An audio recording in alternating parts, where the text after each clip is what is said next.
SM Noticias.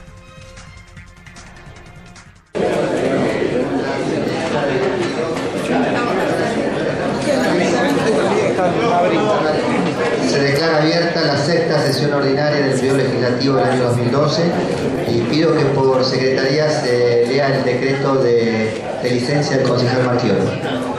Artículo 1. Otórguese licencia a partir del día 4 de julio de 2012 al señor concejal Ariel Marchiolo, reemplazándolo por el término de 2 días el señor Martín Alejandro Dip, mientras dure la ausencia de su titular. Martín Alejandro Dip, juráis por la patria y la Constitución desempeñar fielmente el cargo de concejal para que fuera electo. Sí, juro. Si así no elegieron, la patria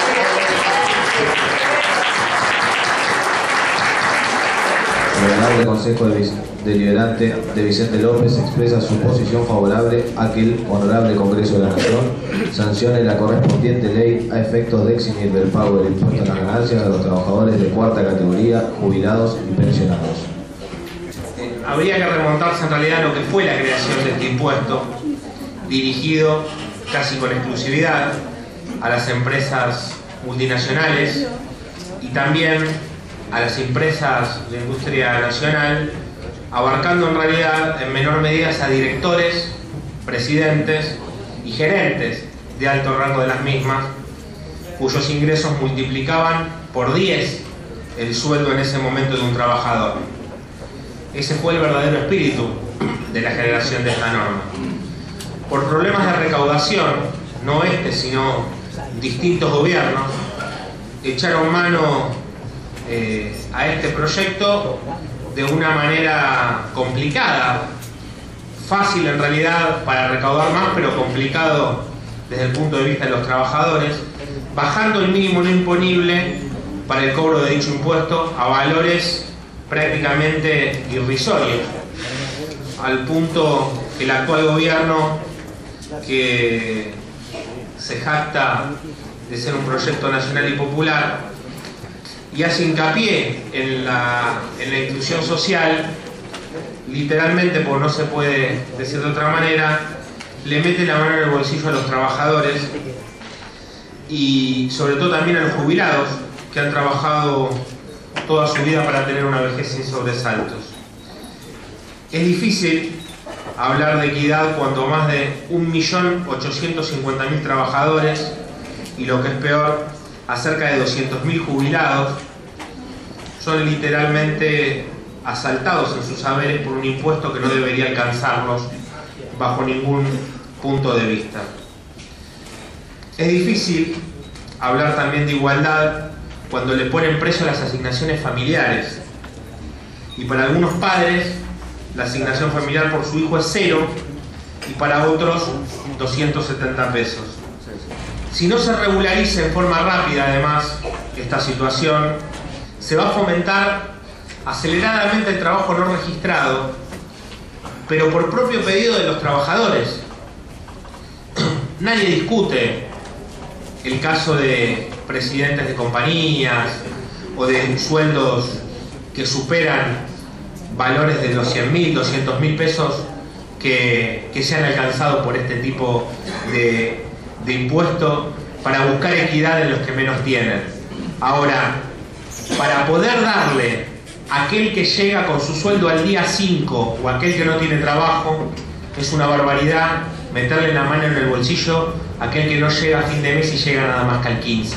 Y la verdad que me causó mucha bronca escuchar justamente ayer, un día antes de que lo tratemos, al jefe de gabinete en el Congreso de la Nación diciendo que no va a ser tocado el impuesto a las ganancias. Ojalá se revea este criterio, se revea este pensamiento y se busque la equidad, no metiéndole la mano en los bolsillos a los trabajadores y a los que por ahí es cierto que no tienen nada, pero tienen muy poquito más y que se lo ganan con la dignidad del sudor de su frente. Gracias, señor. El espíritu original del impuesto a las ganancias era precisamente, trabajaba sobre quienes producían, cuánto se invertía, cuánto se producía, cuánto se vendía, y de la ganancia que surgía se pagaba este impuesto a las ganancias.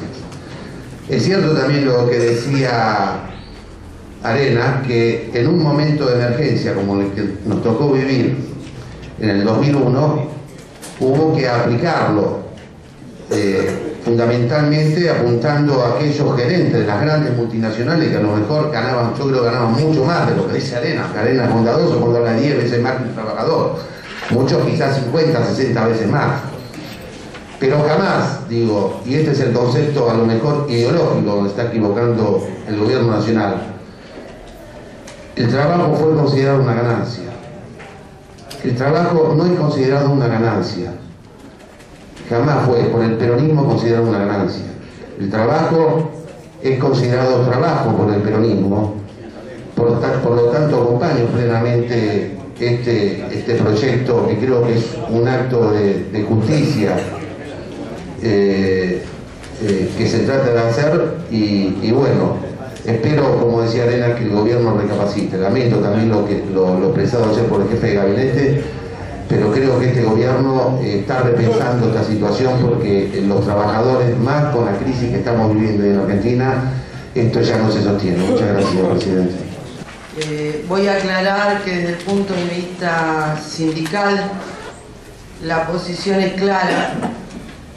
Consideramos que es un tema que debe modificarse, pero como lo hice desde el gremio al cual represento, no vamos a permitir que esto se tome como un motín político, porque ahora se acuerdan de los trabajadores. Hubiera sido bueno que cuando teníamos el 25% de desocupación, algunos también se hubieran ocupado de los trabajadores.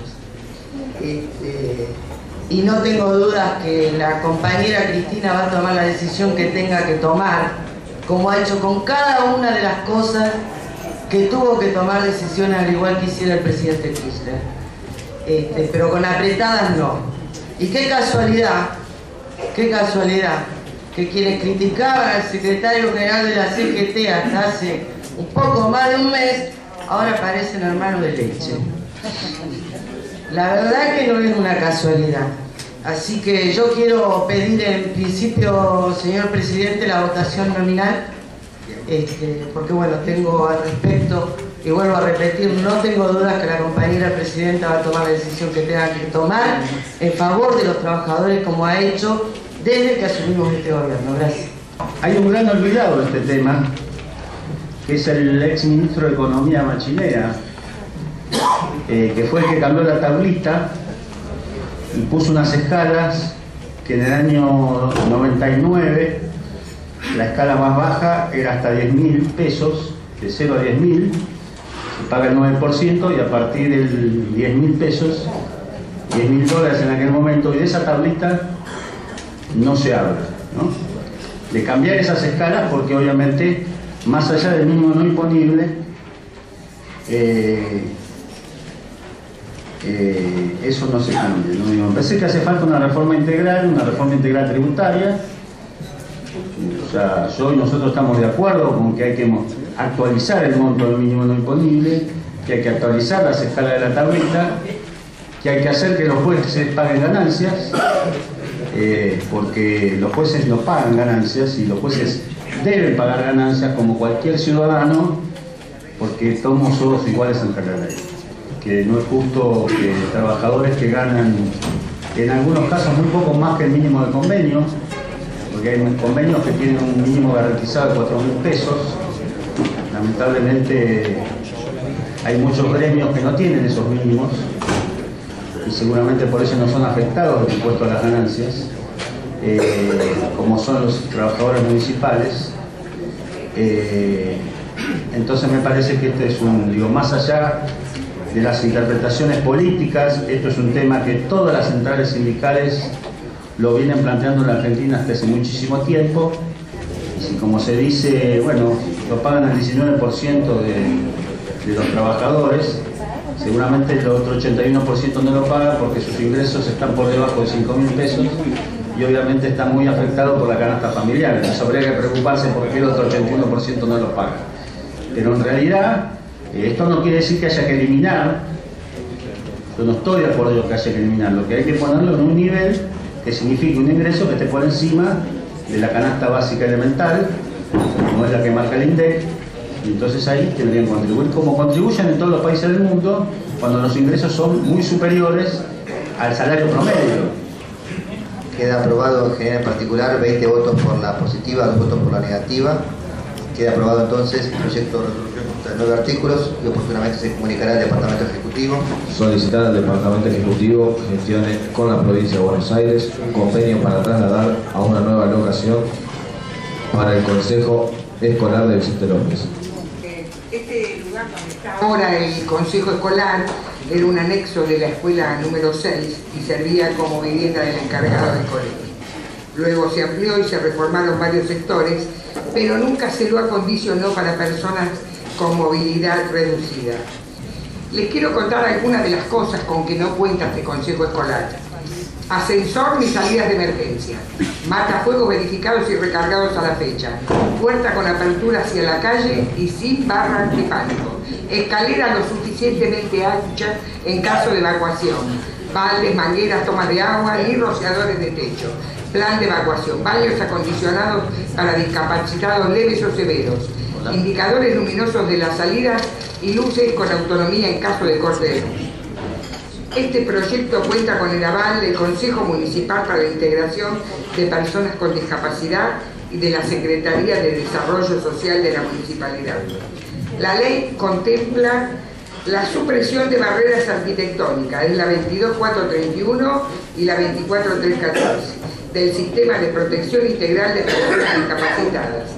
Pero existen cientos de resoluciones y leyes en el orden nacional e internacional que dejan bien en claro la importancia de no discriminar a quienes sufren algún tipo de discapacidad realizando acciones y políticas inclusivas.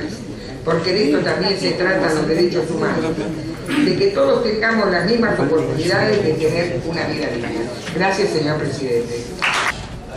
En el año 2002, cuando fui electo consejero escolar, ya el consejo escolar era, como lo acaba de decir la concejal González, tenía toda esta problemática, tal es así que hicimos un montón de intentos, pedidos a La Plata para ver si podían solucionar esta problemática.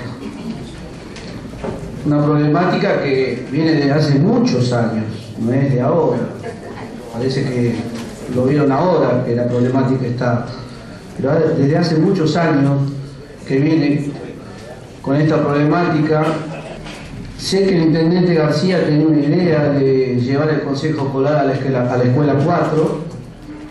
El proyecto quedó en agua, no se llegó a nada. Pero había un proyecto porque las consejeras de ese tiempo, de Benedetti y Parodi, habían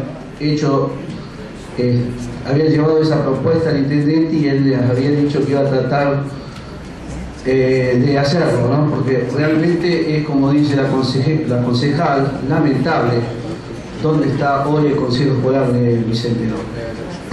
Pero no hay que olvidar que depende de la provincia de Buenos Aires, eso no hay que olvidar. Sí que está en Vicente López y quería informarles que nuestro gobierno, hoy, el gobierno de Jorge Macri, se va a comprometer para que a fin de año este edificio del Consejo Escolar vaya a un edificio que se encuentra en la calle Avellaneda. Es otra de las cosas que se había comprometido en campaña y que se va a cumplir. Bueno, por lo que dijo el concejal que recién habló, dice que en su época de consejero escolar hubo denuncias. Yo tengo entendido que no. Según me dicen los consejeros escolares, jamás se hizo una denuncia, jamás se pidió el cambio del consejo escolar. Esta es la primera vez que se está pidiendo con denuncia confirmada. Me alegro mucho que el intendente tome esto como un problema de la municipalidad, que no lo es, porque es un problema de la provincia de Buenos Aires. Y le agradezco que haga esto por el consejo escolar. Pero quiero dejar en claro que esta es la primera denuncia que hay sobre el edificio del consejo escolar. Gracias, señor presidente. Proyecto de resolución que consta de 5 artículos, en general en particular. Queda aprobado, se comunicará oportunamente al Departamento Ejecutivo.